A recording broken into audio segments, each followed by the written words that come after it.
Welcome back to AM Northwest. You know, making homemade ketchup and mustard is easier than you might think.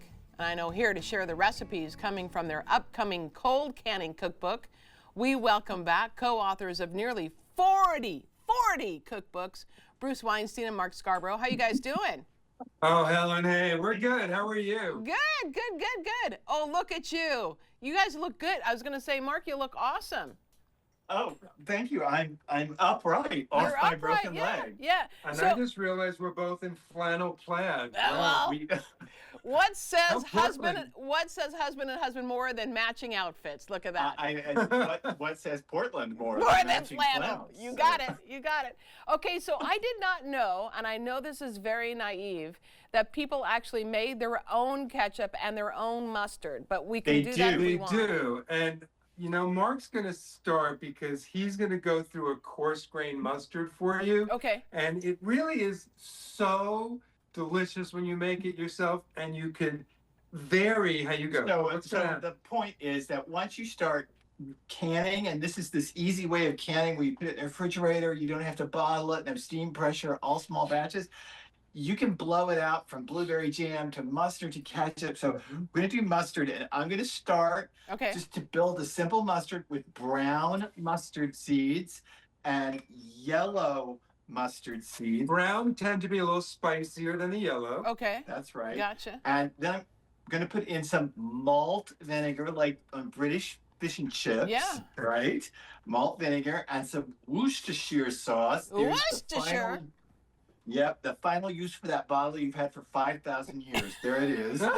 And some salt. I'm going to throw a clove of garlic in here. And then I've got some caraway, allspice, nutmeg. These are going to be our kind of mustard spices that are a traditional coarse German mustard. And I should warn you already that this mustard is nose spanking. So Oh. you just get ready. Now, Mark's using some apple juice here, but this is the point where if you wanted to, you could put some white wine, Right. Oh, some okay. good dry Okay. white wine, and that would be really You good. can even put beer in it at the Oh, point, yeah. beer mustard. But Gotcha. this is it. You just need a powerful blender to be able to make this thing. So I'm going to turn it on. It's going to be a little loud, a little bit. And that's all there is to it. This is going to go until those mustard seeds have absorbed the liquid and it becomes pasty. And then it's really all it takes. Wow. Okay. Look at that. Now, I'm going to turn this off because it's really loud. But what needs to happen here is this needs to run for 2 to 3 minutes because those mustard seeds are really hard to grind. Okay. Gotcha. And when you do this and you finally get it all ground down, we don't have it quite yet, but we could get there if we just sat on segment for 10 minutes. We can get it there. But I'm game. what's going to happen is these things are going to break down. They're going to thicken It'll this taste and emulsify it. And then it's not Yeah. quite ready yet. You have to actually let this ripen in the fridge for about a week. Okay. Okay. Gotcha. So Oh, that's now great. you could see how we could vary the spices. Right. You could vary Change the it up a bit. vinegar. Yeah, you could mix it up. Now, who doesn't want to make their own version of this? Yeah. This is like, we all have a bottle of this in the refrigerator. Right. But your own homemade version of this is better than anything. And that's what I've had simmering here for about 10 minutes. And it's basically tomato paste Yeah. and light corn syrup, some vinegar, some sugar, salt, and then the spices are key. Okay. It's all about the allspice and the cloves. Oh, wow. Who Cloves thought are cloves so were in ketchup? important to ketchup.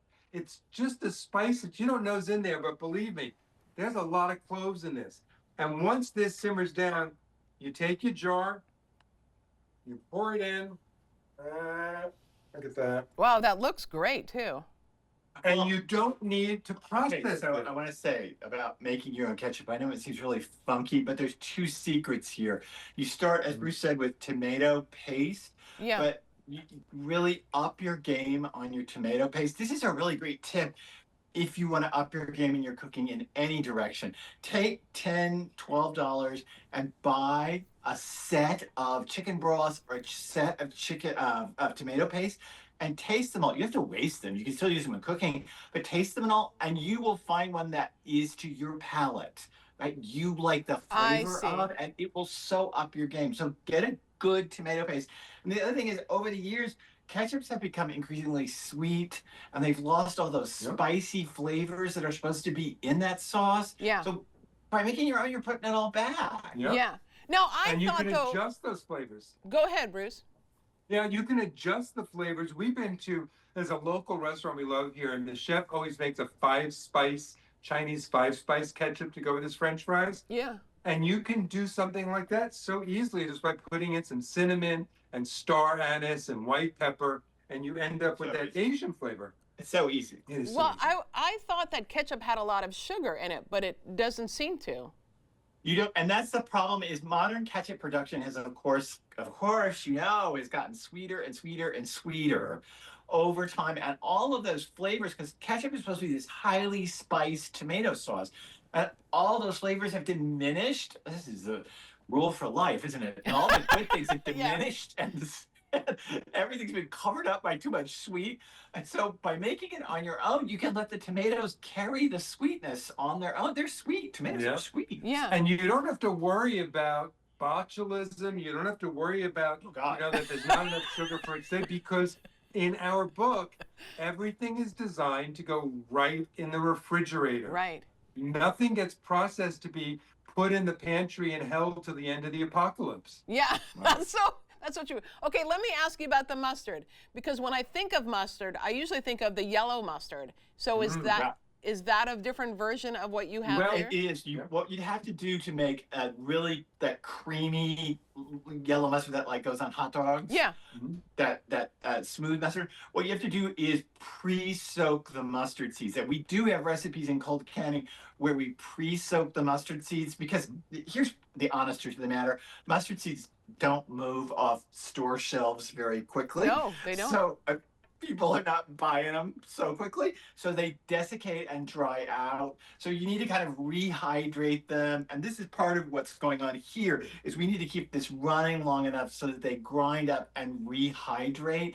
And if we had pre-soaked our yellow mustard seeds, we get a much smoother mustard. This is a coarse grain German style mustard. And if you're talking, Helen, about like that ballpark hot dog mustard, that squeeze bottle mustard, there's a recipe in the book for that, and it calls for mustard powder. And you cook that in a pan with the liquids, and you come out with that beautiful, almost French's creamy yellow mustard. Right. The recipe is in the book. Okay, we want to tell everyone the book again is called Cold Canning. Bruce Weinstein, Mark Scarbrough, you're the best. Thank you so much, guys. Thanks, Helen. All right, we'll be right back with more AM Northwest. Don't go away.